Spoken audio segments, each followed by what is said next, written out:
Hey everyone, 24/7 here with my second pay-per-view review, but my first of the Royal Rumble reviews, which we are going to make. I should make a playlist for that, actually, now I think about it. I just rethought about that. That's crazy for me. But yeah, second episode of the month of Royal Rumble.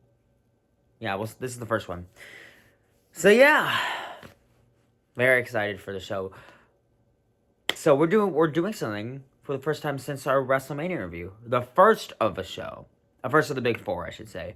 We did the first WrestleMania. Now we're doing the first ever Royal Rumble. So this is Royal Rumble 1988. There are things about this show I like. You know, the first it's kind of like, it's weird. Honestly, I think the first WrestleMania is better than this. Because this is not actually that good of a show. I'm going to level with you. It's not that good. But yeah, this show took place on January 24th, 1988. Fuck. In Hamilton, Ontario, Canada, at the Cops Coliseum. I don't even know what that is. With an attendance of 18,000. There were only 4 matches on this show. Yep.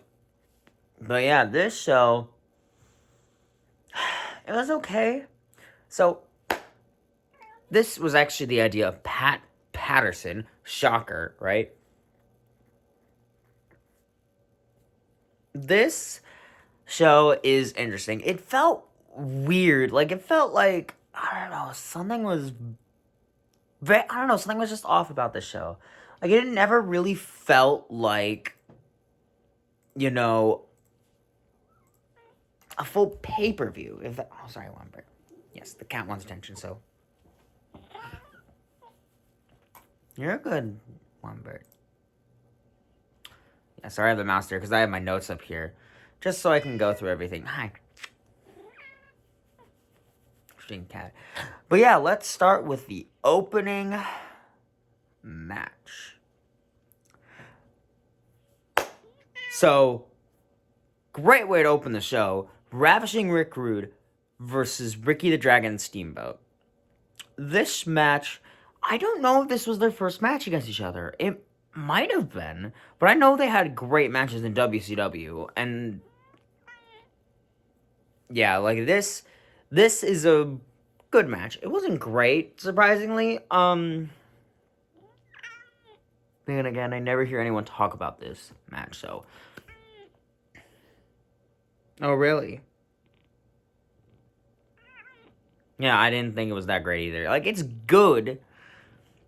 Like, obviously it's good. Look at the 2 guys involved, but something was off. Rude was just standing in the ring when it started. He didn't get an entrance. Rick Steamboat got an entrance. Was this after WrestleMania 3? I don't remember. I'm actually going to look that up, because when was? Because I should have done.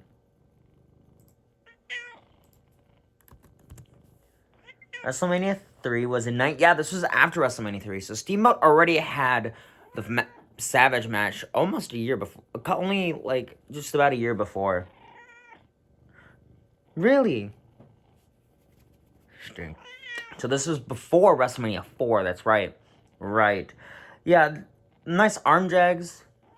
They did a lot of arm drags. There's a lot of chopping, too. I don't know why Steamboat did a bunch of chopping. It was so weird. Yeah, it was okay match. Like, I don't know. Like, something about it was, it felt off. Like, the entire match, something felt off, and I can't really explain what it was. But it just felt off. The match ends in the most 80s WWE way possible. So, Ricky Steamboat was on the top rope. Rude was standing up. It was kind of wobbling around. Then, as soon as Steamboat jumps down, Rude pulls the referee in front of him. Steamboat hits the referee. And then Rude put Steamboat on his shoulders. Kind of like not a torture rack, but it was something similar to that. And then the ref called for the bell. Rude's music started playing, and he walked down like he won. But then they said, that Steamboat won by DQ. Why would you play his music then?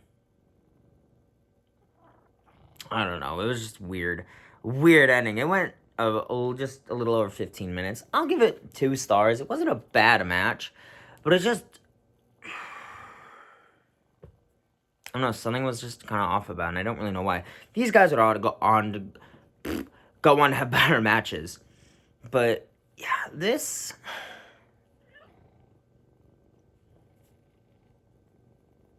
I don't know. Whatever. Then there was a bench press challenge by Dino Bravo. Poor Dino Bravo. If you guys have never seen the Dark Side of the Ring documentary about Dino, go watch it. It's really great. You'll learn. Yeah. So he was trying to do like the world record for bench presses. I think it was like was for like 700 something pound. Yeah, 705 pounds. He was gonna try to hit 715, and it went almost 20 minutes. And I was just like, what the fuck? And it was just annoying. And I just also, Bravo's manager was called Frenchie Martin. I hate that. It's just, I don't know, man. And then he doesn't even get the record. Like, they say he got the record. But, like, he had it, and it went down, and he tried pushing it up, and he couldn't, and Ventura helped him up, because Jesse Ventura was spotting him. If you guys don't know what spotting is during weightlifting, which I know what that is. Gee, weirdly. Someone who was wrestling for, like, almost 10 years knows what weightlifting is? Crazy. But, yeah. Basically, spotting is just for safety reasons. Just always have someone watching you, making sure you're doing okay when lifting something like that heavy, because accidents happen. That is very, very true. God. It was really not great, honestly. Next, and somehow, the best match of the night is the women's tag team title match. Because, yes, this is in the 80s. I think this was like a year before they were deactivated, though. The Glamour Girls, Judy Martin and Leilani Kai, accompanied by Jimmy Hart, versus the Jumping Bomb Angels, Norio Tatano and Itsuki Yamazaki. Mind you, oh my god, I want to fucking rant about something real quick. They never specified who was who for the Jumping Bomb Angels, so I could not tell who the fuck was who, because they never said. And they said, oh, pink and red based on their attire. I'm like, what the? There was so much back and forth. There was so much back and forth in this match. Mind, this is a 2 out of 3 falls match. There's 2 of these on this show.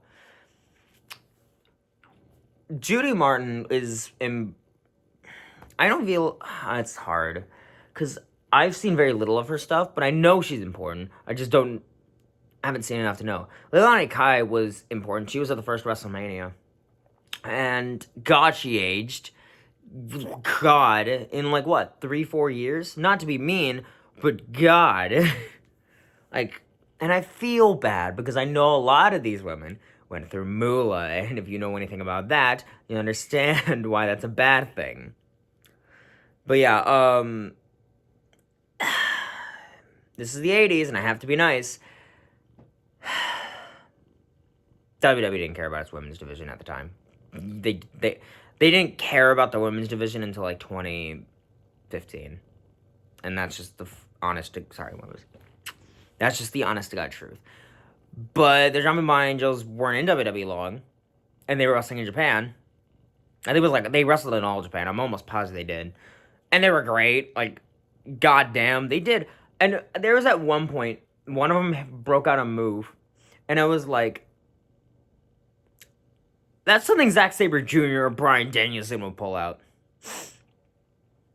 Yeah. Leilani Kai got a cheap shot on Yamazaki, and then Judy Martin hit a release powerbomb slam. It was really cool. I really liked it. And they lead 1-0. So that's... And when they got the fall, they were all celebrating like they won the belts. Every time they got a fall, they celebrated like they won the belts. It was crazy. And then Jimmy Hart came in and celebrated. It's like, this is the first fall. What the fuck? Yeah. Vince called a "what a maneuver" line. It was the funniest thing. I was like, oh yeah. And every time I think of "what a maneuver," I think of CM Punk having the headphones on, screaming, and it's like "what a maneuver." And God, it's CM Punk's the best. Yeah. There was a great spot in the match where the Glamour Girls got Jumping Mom Angels up. They threw them into each other. They stopped each other, and then the Glamour Girls were gonna go in for a clothesline. Jumping Mom Angels ducked, and they closed on each other, and that was a great spot. They went for then tried going for just a normal double clothesline again. The Angels avoided it, and then Tatno got a sunset flip on Judy Martin to score the pinfall. So it's tied 1-1. And then this is where they just... I don't know, it just... They went back and forth, which is crazy to me. Especially around this time. Because I don't, not to be mean, women's wrestling was not given a shit about at this time. And it's weird how loud the crowd was for the match, because I thought it would be like, oh, I don't know, any women's match in Saudi Arabia, kind of quiet. But no, they were like popping hard. When the Jumpin' Mom Angels won by hitting a double missile dropkick, which, by the way, that's fucking awesome as a finisher. The double missile dropkick. Oh my god. Tano covered Judy Martin, and they won the titles. It went like 20 minutes, and I was like, what the fuck? How would this match get 15 minutes and a women's match from like between 2000 and like 2015, almost 15 years, they just got like 5-minute matches, maybe 10. That's went 15 minutes. And it's, oh god. That means, Zach, if you're watching this, which you never answer me when I ask you these things in these videos, please do that. We need a Wrestle Ramble about women's wrestling until 2015, because it's something, it needs to be studied, genuinely. But yeah.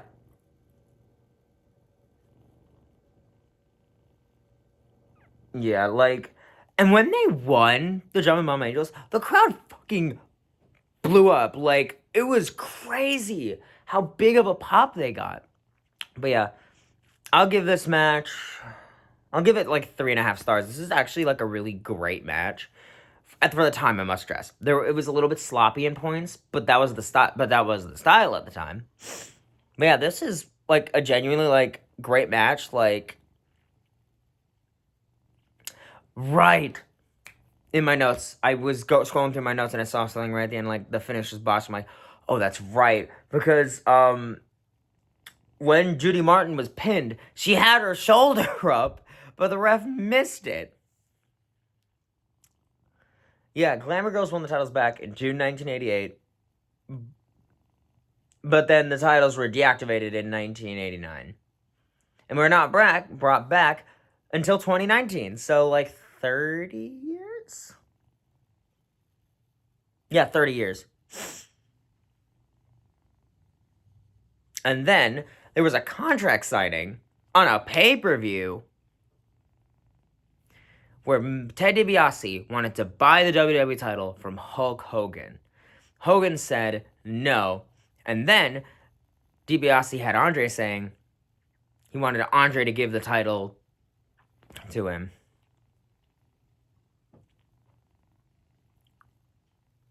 And then there was Jack Tunney, and I didn't want to say something. I don't know if Zach does Zach watch more? I don't know.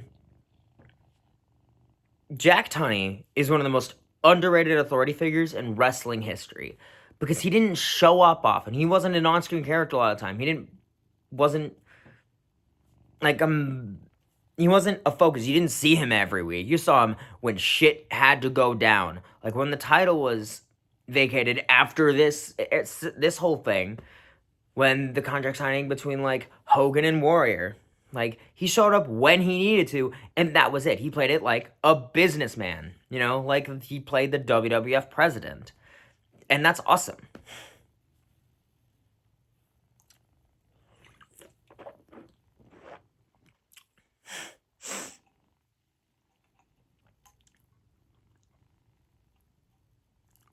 Yeah.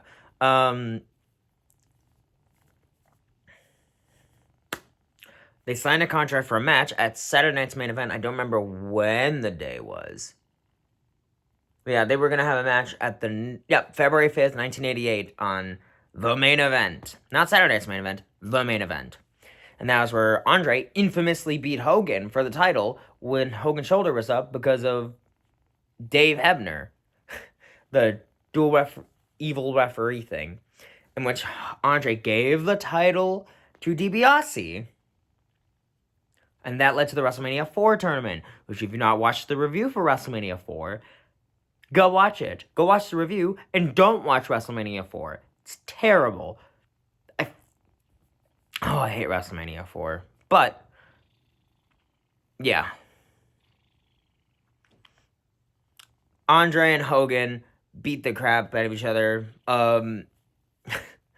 Hogan tried to attack DiBiase, and Andre slammed Hogan's head in the table, and then he tossed the table on Hulk Hogan. And then, yeah.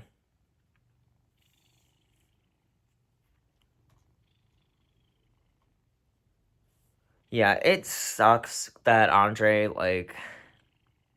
was hurting around this time, because, well, he hurt for such a long time. Being that big, it puts pressure on the body, and you've heard the stories about his drinking, I think it was to cover up the pain, and he looked scary at this point, with him laughing, you could barely understand what he's saying, but I was afraid. I was like, oh, that's scary. But yeah, it did lead to the match they had where Andre became champion and then just gave it away immediately, but we're happy Andre got the title. Even if it wasn't long.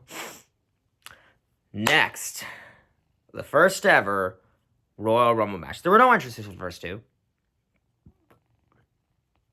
Number 1 was Bret Hart. Number 2 is Tito Santana. And I just think about it for 5 seconds.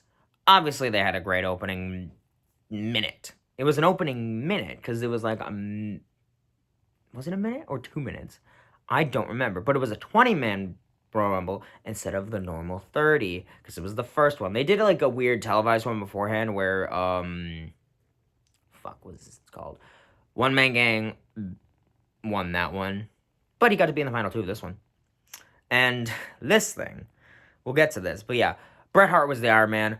Obviously, he fucking was. Number 3 was actually Butch Reed, and then a little bit later, it got I'm trying to find out who it was.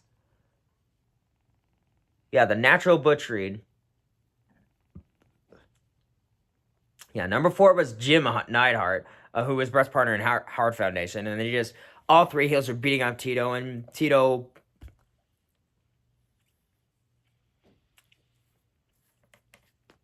really played the babyface well in this, basically. Then was Jake Roberts, who eliminated Butch Reed. And Jake Roberts eliminating Butch Reed is the first ever elimination in any Royal Rumble match. Everything else, just kind of filler. It's not a great Rumble. I'm going to be honest with you. I would never put it on a worst Rumble list, but it's not good. It's 35 minutes. It's not long. Pretty short. But at least it's a 20-man Rumble and not a 30-man Rumble, so I forgive this for being 35 minutes instead of being 1995, where it was 35 minutes, even though it was 30, because they wanted Shawn to make it look easy. Yeah, this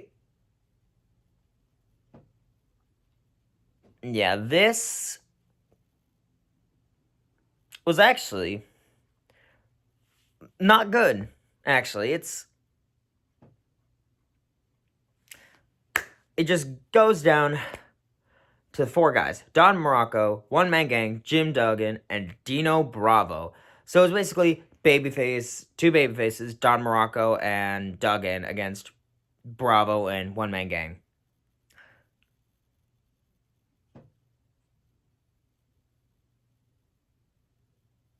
Yeah. Bravo held Don Morocco, and One Man Gang knocked out Don Morocco to eliminate him. And then Duggan had to fight both of One Man Gang and Dino Bravo. And they were just healing it up. There were no super big names, except the Ultimate Warrior, weirdly, who just showed up, and I was like, what the fuck was he doing here? I didn't know he was in WWE at the time.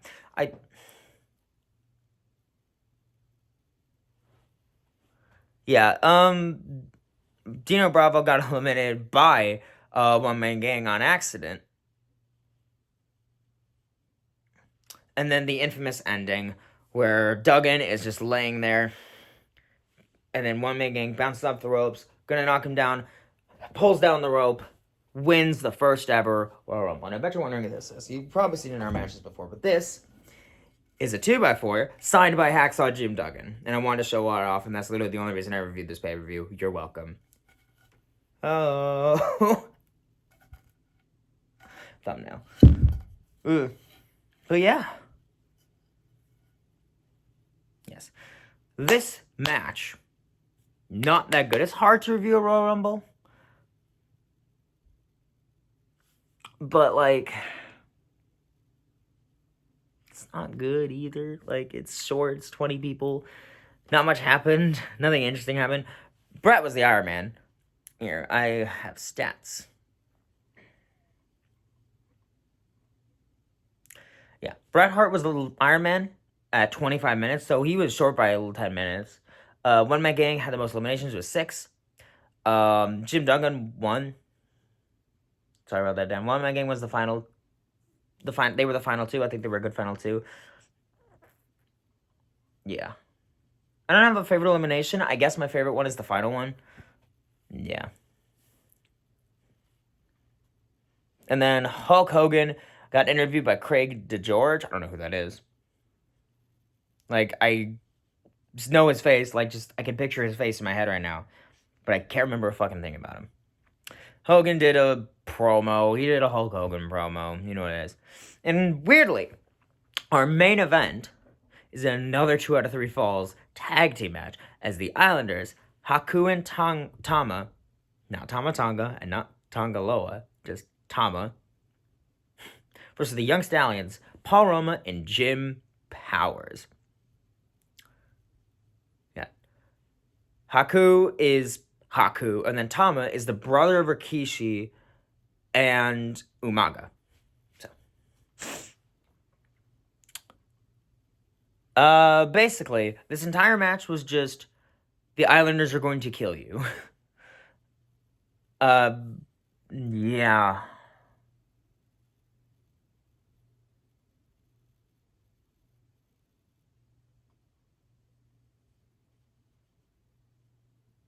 Yeah. Paul Roma got taken out by the Islanders, and then looked like he landed on his leg, but apparently was just a sell, so good job.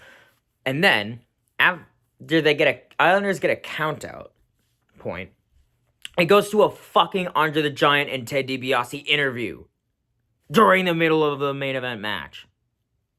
What the fuck is this show? It was Andre the Giant and Ted DiBiase, right?